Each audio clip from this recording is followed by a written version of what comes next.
السلام علیکم پیارے بچوں، آج جو سٹوری ہے وہ ہے جو پاؤں پھیلاتا ہے وہ ہاتھ نہیں پھیلاتا۔ ابھی 100 برس پہلے کا قصہ ہوگا کہ ایک بزرگ دمشق کی جامع مسجد میں بیٹھے ہوئے درس دے رہے تھے۔ اتفاق سے اس دن اس کے گھٹنے میں تکلیف تھی اور وہ پاؤں پھیلائے ہوئے بیٹھے تھے۔ جیسا کہ اصول ہے کہ استاد کی پیٹھ قبلے کی طرف ہوتی ہے، اسی طرح وہ بھی قبلے کی طرف پیٹھ کر کر بیٹھے تھے۔ شاگرد دروازے سے داخل ہوتے ہیں اور بیٹھ جاتے ہیں۔ اس وقت استاد کا چہرہ دروازے کی طرف تھا، پشت قبلہ کی طرف تھی۔ استاد کا چہرہ دروازے کی طرف تھا اور پشت قبلہ کی طرف تھی اور پاؤں دروازے کی طرف پھیلائے ہوئے تھے۔ ابراہیم پاشا اس زمانے کا شام کا گورنر تھا۔ اس کی بے رحمی کے قصے لوگوں کی زبانوں پر تھے۔ اس کو خیال آیا کہ میں بھی جا کر حضرت کا درس سنوں اور ملاقات کروں۔ راستہ ہی وہ تھا، اس لیے وہ پہلے دروازے سے ہی آیا۔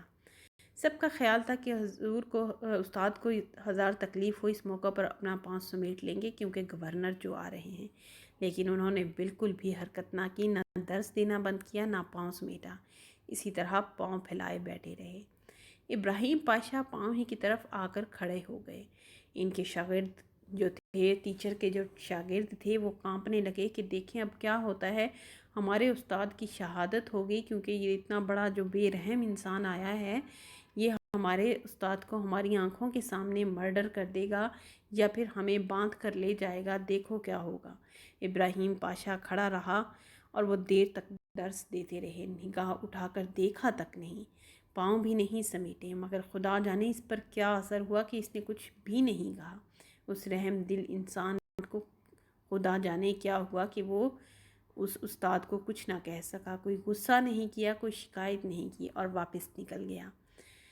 کچھ دنوں کے بعد اس نے جا کر اشرفیوں کا ایک تھیلا غلام کے ہاتھ بھیجا اور کہا کہ شیخ کو میرا سلام کہنا، مطلب استاد جو تھے ان کا نام، ان کو شیخ کہہ رہے ہیں، وہ شیخ کو میرا سلام کہنا اور کہنا کہ یہ حقیر نذرانہ قبول فرمائیں۔ انہوں نے جواب میں ایسی بات کہی، انہوں نے کہا کہ گورنر کو سلام کہنا اور کہنا جو پاؤں پھیلاتا ہے وہ ہاتھ نہیں پھیلاتا، یا پاؤں ہی پھیلا لے یا ہاتھ ہی پھیلا لے، ایک ہی کام ہو سکتا ہے۔ مطلب اس نے کہا کہ میں اپنے پاؤں پھیلائے بیٹھا ہوں، اپنا رزق خود کما رہا ہوں، پڑھا رہا ہوں اور درس دے رہا ہوں، تو میں کسی کے پیسے کا محتاج نہیں ہوں۔ دنیا میں جب میں نے پاؤں پھیلائے تھے، میں اسی وقت سمجھا تھا کہ اب میں ہاتھ نہیں پھیلا سکتا، لہٰذا اس نے اشرفیاں لینے سے انکار کر دیا۔ پیارے بچوں، آپ اپنا مائنڈ ہمیشہ کے لیے ہی تیار رکھنا ہے، کسی سے کچھ نہیں مانگنا۔ بے شک آپ کے پاس تنگی ہو، بے شک آپ کے پاس پیسے نہیں ہیں، آپ نے خود کمانے کی کوشش کرنی ہے، ٹھیک ہے؟ بچپن سے ہی اپنا ایسا مائنڈ رکھیں۔ چینل کو فوراً سبسکرائب کر لیں، ویڈیو کو لائک کر لیں، کمنٹ میں مجھے بتائیں اور بیل آئیکن کا بٹن ہر